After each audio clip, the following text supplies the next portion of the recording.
Double એન્જિનની વાતો કરતી સરકાર વિકાસના મોટા મોટા દાવાઓ કરતી હોય છે. કહેતી હોય છે કે છેવાડાના ગામડાઓ સુધી સરકારે વિકાસ પહોંચાડ્યો છે, પરંતુ ફરી એકવાર આ વિકાસના દાવા ખોલતી ઘટના પંચમહાલ જિલ્લાના ગમાડી ગામમાંથી સામે આવી છે કે જ્યાં લોકો કમરસમાં પાણીમાંથી એટલે કે નદીમાંથી પસાર થવા માટે મજબૂર બન્યા છે. તેમની પાસે રોડ રસ્તો ન હોવાથી આ પ્રકારની હાલતમાં મુકાયા છે અને તેમની સ્થિતિ કફોડી બની છે. આ લઈને ગમાડી ગામના સ્થાનિક દ્વારા શું માંગ મુખ્યમંત્રી ભૂપેન્દ્ર પટેલ પાસેથી કરવામાં આવી છે અને શું આજે વિકાસના દાવા કરતી સરકારને લપડાક મારતી ઘટના છે તે વિશે વાત કરીશું આ વિડીયોમાં. વૈષ્ણવજન તો તેને કહીએ જે પીડ પરાઈ જાનાને રે. નમસ્કાર દર્શક મિત્રો, અને ઉજ્જૈન ન્યૂઝમાં આપનું સ્વાગત છે. હું છું ફૈઝાન. એક તરફ સત્તા પક્ષના નેતાઓ અને અધિકારીઓ દ્વારા વિકાસ મોડેલ ગુજરાતની મોટી ગુલબાંગો પોકારવામાં આવે છે. ડબલ એન્જિનની સરકાર છે, તેનો વિકાસ છેવાડાના ગામડાઓ સુધી પહોંચ્યો છે, લોકોને સારા રોડ રસ્તા મળ્યા છે, પીવાનું પાણી મળ્યું છે, તે પ્રકારની વાતો કરવામાં આવતી હોય છે. પરંતુ ખરેખર વાસ્તવિકતા છે ત્યાંની કફોડી જોવા મળતી હોય છે. થોડાક સમય અગાઉની વાત કરીએ તો છોટાઉદેપુર જિલ્લાનો એક વિડીયો સામે આવ્યો હતો.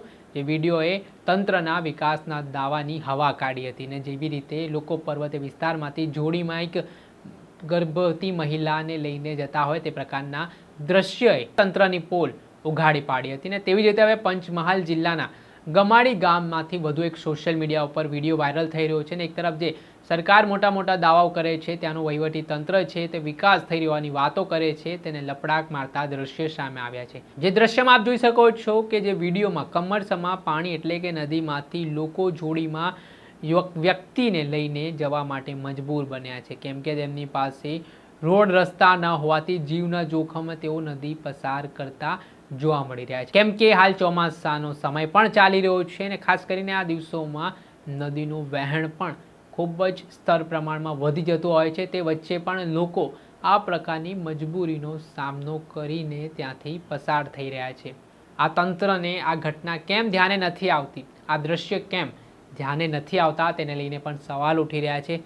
ક્યારે હવે ગમાડી ગામના લોકોને પાકા રોડ રસ્તાઓનો સુખ મળશે તો હવે આગામી સમયમાં ખબર પડશે. પરંતુ જેવી રીતે પરિસ્થિતિનું નિર્માણ થયું છે કે નાના બાળકોને પણ જેવી રીતે તેમના માતા પિતાઓ છે તે ખભા ઉપર બેસાડીને જીવના જોખમે નદી પસાર કરવા માટે મજબૂર બની રહ્યા છે અને રોડ રસ્તાનો અભાવ હોવાથી વિદ્યાર્થીઓને પણ આ પ્રકારે રોડ રસ્તાઓ ઓળંગવા પડે છે. તે પ્રકારની વરવી વાસ્તવિકતા પણ સામે આવી છે.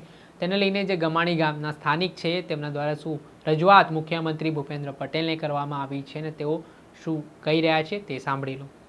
આ ગમાડી ગામ છે અને સાત આંબા ફળ્યું છે અને અહીંયા રસ્તાની બહુ જ જરૂર છે અને અહીંયા નાળું બી નહીં અને આખા ગામના બધાને જ તકલીફ વધારે પડે છે, કેમ કે અહીંયા સમસાણ અહીંયા અમારી બાજુ જ આવેલું છે, અહીંયા ખૂણામાં રહેલું છે, એટલે બધાને જ બહુ તકલીફ પડે છે અહીંયા માટે આવવા માટે. એટલે રસ્તાની બહુ જ જરૂર છે.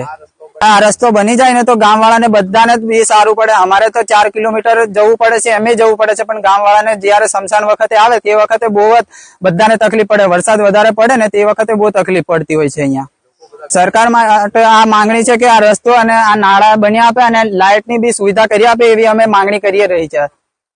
આ હતા ગમાડી ગામના સ્થાનિક. તેમના દ્વારા કહેવામાં આવ્યું છે કે છેલ્લા ઘણા સમયથી આ પ્રકારે દયનીય સ્થિતિમાં તેઓ જીવી રહ્યા છે. તેઓ આવી જ રીતે નદીમાંથી રસ્તો પસાર કરવા માટે મજબૂર બને છે.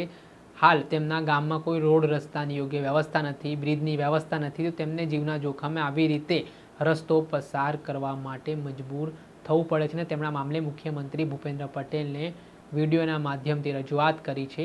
તેમજ હવે જોવાનું રહ્યું કે મૃદુ અને મક્કમ મુખ્યમંત્રીની છાપ ધરાવતા ભૂપેન્દ્ર પટેલ જે છેવાડાના માનવીઓનો વિકાસ થઈ રહ્યો છે તે વાત કરવામાં આવે છે, પરંતુ તેમની સમસ્યાના નિરાકરણ માટે અધિકારીઓને શું આદેશ આપે છે અને કેટલા સમયમાં જે ગમાડી ગામના લોકોને નવા રસ્તાઓ મળશે તે હવે તંત્રના હાથમાં છે. પરંતુ આ પ્રકારની અવારનવાર સમસ્યાઓ સામે આવતી હોય છે. હજી કેટલાક જિલ્લાઓ જે ગુજરાતના એવા હશે, છેવાડાના ગામો એવા હશે કે જ્યાં વિકાસ પૂરેપૂરું નથી પહોંચ્યું અને આવી જ રીતે લોકોને ભારે હાલાકીનો સામનો કરીને પોતાનું ગુજરાન ચલાવવું પડતું હોય છે. જોકે અમુક વિડીયો છે તે સોશિયલ મીડિયા ઉપર વાયરલ થતા હોય છે અને તંત્રના દાવા ખોલતા હોય છે અને વધુ એક આ જ પ્રકારનો વિડીયો છે તે પંચમહાલમાંથી સામે આવ્યો છે. દર્શક મિત્રો, અત્યાર સુધીમાં બસ આટલું. આવા નવા વિડીયો સાથે આપણે માહિતગાર કરતા રહીશું. એટલે નવજીવન ન્યૂઝની ચેનલને આપ લાઇક કરી લો, સબસ્ક્રાઇબ કરી લો અને વધુમાં વધુ શેર કરી તમે નવજીવન ન્યૂઝના પરિવારના હિસ્સા બનો. નમસ્કાર. વૈષ્ણવજન તો તેને કહીએ જે પીડ પરાઈ.